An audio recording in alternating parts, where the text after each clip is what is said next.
Hey everybody, Jake here from Bearded Gear, and I'm going to do a comparison today because I think this is one that's worth doing. Um, this knife is the Spyderco Spydiechef, made in Taichung, Taiwan. It's I don't know how to say his name, Marcin Slige design. Someone should really let everyone know how to say that. Anywho, this knife is the Quietcarry Waypoint. And you can see these knives don't look that similar, but in my opinion, the philosophy of use behind both of these knives is pretty freaking close. So, both these knives were designed to be just about as corrosion resistant as is possible in a folding pocket knife. So, the material selection is what makes these knives so similar, and let's go through that real quick before I start kind of battling these, scoring them on categories, and finding out who the winner is. So first things first, let's talk about the Spydiechef. The Spydiechef is a titanium frame lock. As you can see, we have two fairly simple slabs of titanium on the outside of this knife, and a cut here, which functions as the lock. If you didn't know how a titanium frame lock worked, now you do. Anywho, lock up on this guy is solid. We do not have a lock bar insert, so I believe this is just a hardened titanium interface there. And then we've got a wire clip, and then we have an LC200N blade. Full flat grind, nice and thin behind the edge, nice slicey grind on it. LC200N is a very cool blade steel. It is focused on being corrosion resistant. It does not have amazing edge retention, but it has good edge retention. Its focus is that corrosion resistance. We've got a reasonable blade stock. I wouldn't call it thick, I wouldn't call it thin. It's a great EDC sized stock. Now, other than that, we've got hardware, which is all, from what I understand, also designed to be corrosion resistant. And yeah, that is as simple as a frame lock can really get, basically. And that's the way they've gone. So next, we have the Waypoint. The Quietcarry Waypoint also has titanium scales, but you'll see this one does not have a lock bar cut in it because this one is a liner lock. So inside of this side, we have a lock bar, which is set in. So titanium scales, rust-resistant hardware, wire clip, sounding familiar. And then inside this liner lock, the lock bar that's in there, is made of LC200N. Again, sound familiar? Yes, that's the blade steel on the Spydiechef. Very cool. So we've got a very corrosion-resistant steel right in there. It will be virtually impossible to show you, but this does have some internal milling in there, so it is kind of lightened up a little bit, whereas the Spydiechef does not have any internal milling. So I guess that's one difference. But the crowning feature of the Waypoint is the blade steel. So on here, you'll see that reads Vanex. Vanex Super Clean is arguably the best EDC steel. I think a lot of people would make that argument right now because it is as corrosion resistant, from what I understand, as LC200N is, but it doesn't sacrifice edge retention to be that corrosion resistant. This is going to have edge retention comparable or maybe even exceeding steels like M390, 20CV, those kind of benchmarks, if you will, in the EDC knife world right now, all while being as corrosion resistant as you can reasonably get on a steel. So both of these are obviously designed with corrosion resistance in mind. We have very similar material selections here in them, and so for that reason, I think they both make a compelling argument of battling with one another. Both of these knives are designed with EDC in mind. This one, you could argue, is also kind of designed for food prep, but it's a nice, slim, folding pocket knife. This is an EDC knife, and that's what everyone's using it for.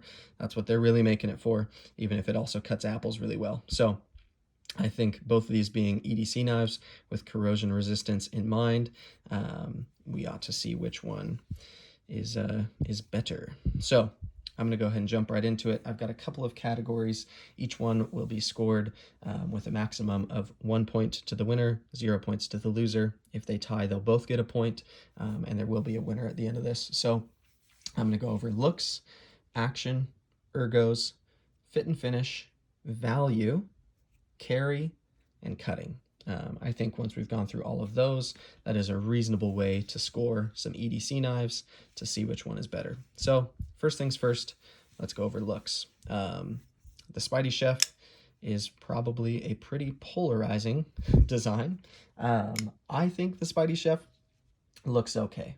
I don't hate the looks of the Spydiechef, especially with the focus on function. I feel like the looks just kind of took the backseat on this one a little bit, because all of these angles and kind of funkiness have a purpose for it. But that being said, if someone tried to tell me that this was an ugly knife, I'm not sure I could really argue against them, especially because I know, like myself, a couple of years ago, I think I talked about this in my first impressions on the knife. If you had shown me this knife a couple of years ago, I would have laughed because I would have thought it was horrendously ugly. As my tastes have evolved a little bit, I don't mind the looks on this, and I kind of see their utility, but I don't think it's an attractive looking knife.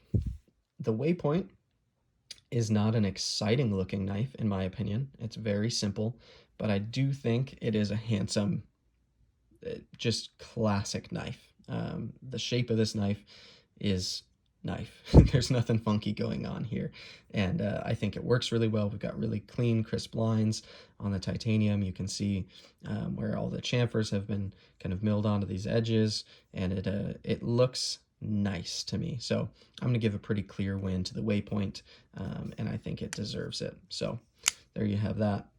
Looks go to the Waypoint, 1-0. Now, next is action. This one, they both ride on phosphor bronze washers.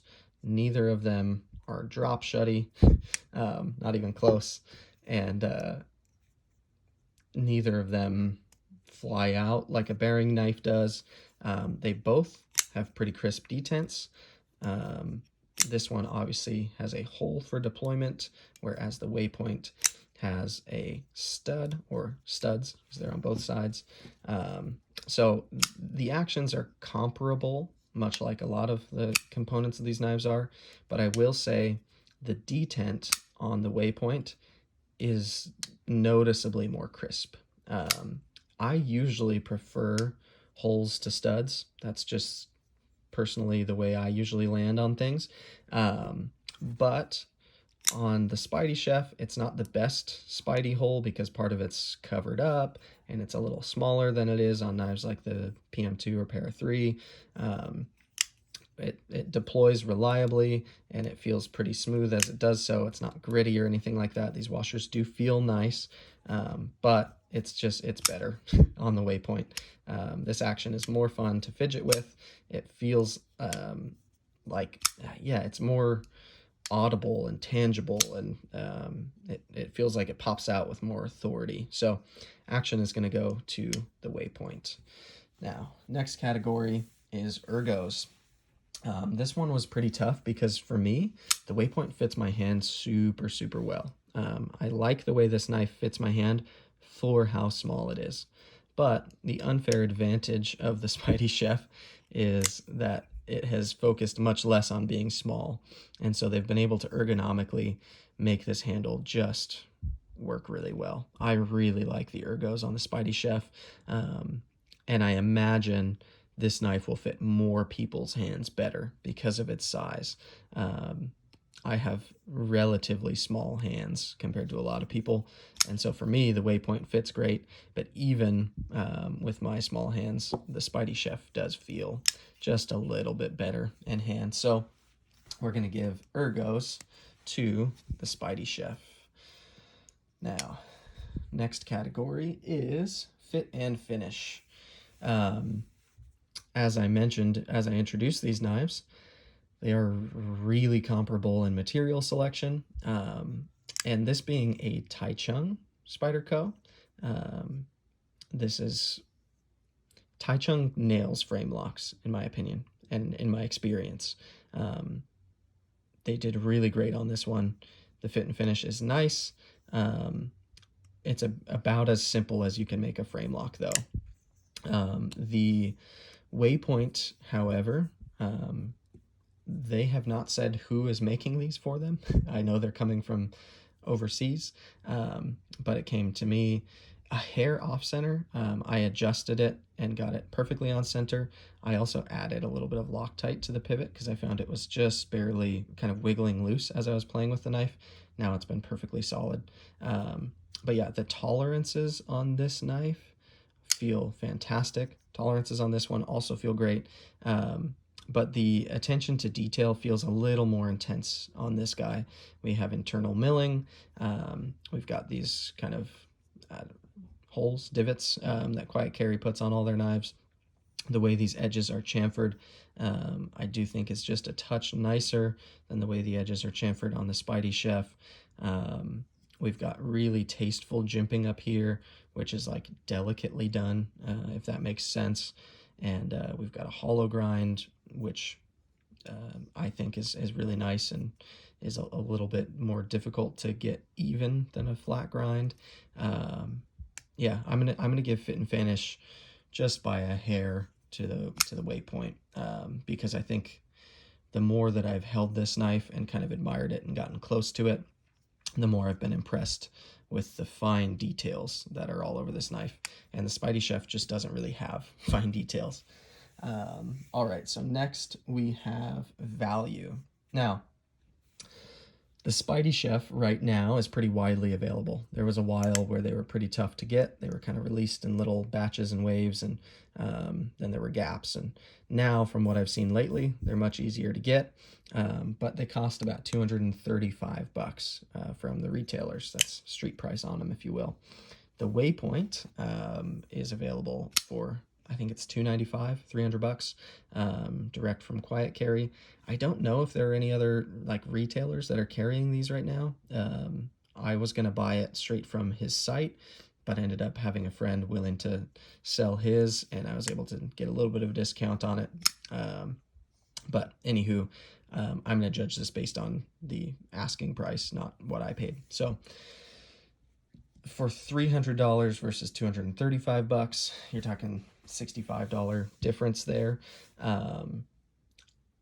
I think the value, you could make arguments for either, but at the end of the day, I'm going to have to give it to the Waypoint just because you're getting so much more steel, in my opinion.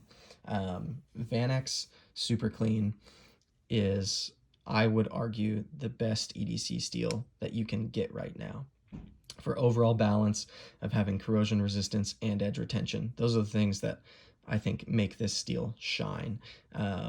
I don't know how easy it is to sharpen. Frankly, I don't really care. Ease of sharpening isn't something that I put into the equation too much. And from what I understand, I'm pretty sure it actually has decent toughness too. Anywho, this compared to LC200N, I feel like more than justifies that $65 difference. You might not agree with that, but there's no one else that I've seen using Vanex Super Clean on a production knife, and a ton of people want it right now. I'm one of them. I think Vanex should be in way more knife applications, and there's just not, Spyderco's not using it on anything. They'll use their H1 steel on the Salt series, and they use this LC200N on a couple of things now, but they're not touching Vanex. And so to get the production knife that can be bought right now with that steel, I feel like $65 of difference is totally reasonable. Plus you get some LC200N in there too, because it's a liner lock. Anywho, yeah, I'm going to give value to the Waypoint. That's not to say that I think that the Spydiechef is necessarily a bad value. It's a nice Spyderco frame lock from the Taichung factory with good materials, but I don't think it's like a steal either at that price. Either is the Waypoint. It's not cheap at $300, but I think it's more worth that than maybe even the Spyderco is at $235. Anywho, enough on that. Next category is going to be carry. Both of these guys have awesome wire pocket clips. I really like wire pocket clips. If you don't, I don't care. I dig them. I really like the way wire clips function. I like the way they look. I like that they're pretty discreet when they're in your pocket. I like the way they feel. I like that they're inherently like rounded and they don't catch on things or jab into stuff. If you brush up against the car, there's much less risk of you dinging your own paint with these. I like wire pocket clips, and they've both done the wire pocket clip really well. I already knew Spyderco was capable of nailing wire pocket clips because I've had plenty and enjoyed them, but the Waypoint is every bit as good.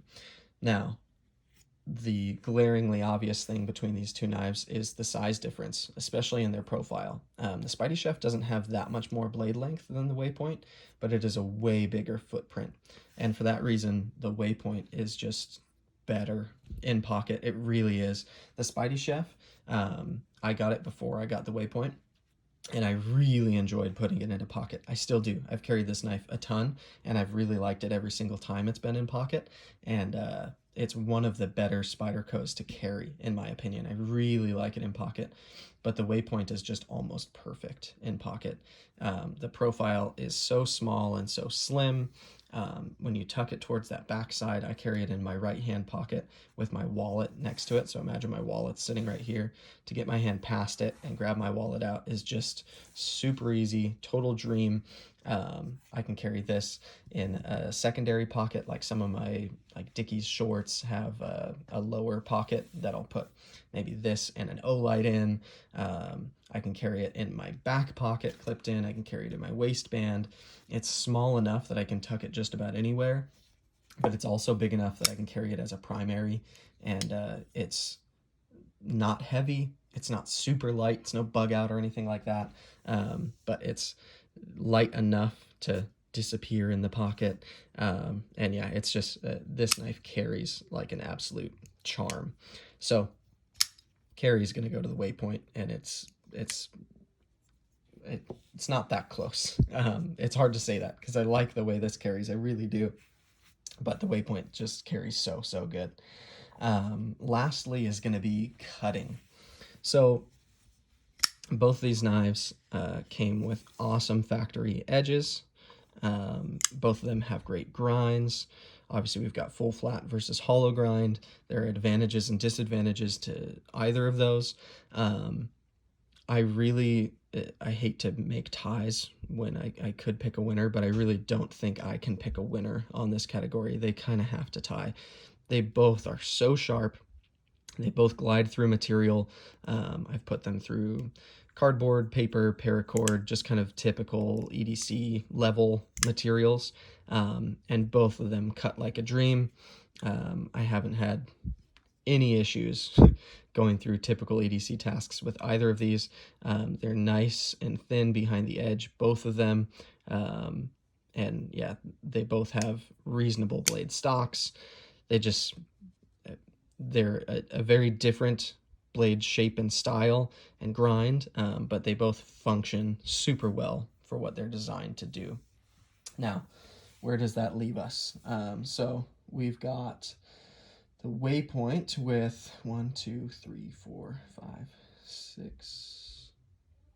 6 points, and the Chef with only 2 points. So that's more of a slaughtering on paper than I feel like is justified. Frankly, I want both of these knives. I will likely end up purchasing a Chef for myself after trying one. I really like the Spydiechef. I think it's great. I think it functions super well. I think it's an interesting design, and I really enjoy it. But that being said, yeah, the Waypoint definitely wins. I think it's amazing that there is an offering right now with this steel and with this design philosophy and this footprint, and it functions so well. It all came together. It would have been pretty easy, I think, for a company to put out a production knife in Vanex super clean steel and have that be the only good thing about it, and still make a decent bit of sales on that knife just because it's a really cool steel that a lot of people want right now. But what's great is that Quietcarry actually took that steel and put it in a knife that makes sense for it and highlights it really well, and it doesn't feel like the steel is really carrying this knife. I bought this knife because of the steel, but now that I have this knife, um, I I would buy this knife with a different steel because of how well it carries, how well it functions. I think it's just a great knife. Even if you got rid of the corrosion resistance properties of this knife and you gave it like an M4 blade and totally non-corrosion resistant liner or whatever else you want to do to make it less corrosion resistant, I'd want that knife too, because this knife works really well. So the fact that it does everything a knife should do so well and is such a joy to carry and use, and it is made of all those ultra corrosion resistant properties with such great edge retention on top of it, it's just, yeah, this knife. If you're looking for a corrosion resistance focused EDC knife, this is, in my opinion, the one to buy right now. It just doesn't get better than this unless someone else comes out with something. And I look forward to some competition on this one because I think it's a pretty cool advancement in the marketplace to have something like this. So there you have it. The winner is certainly the Quietcarry Waypoint, but I like the Chef too, so keep that in mind, and I'd spend my money on either of them. There you have it.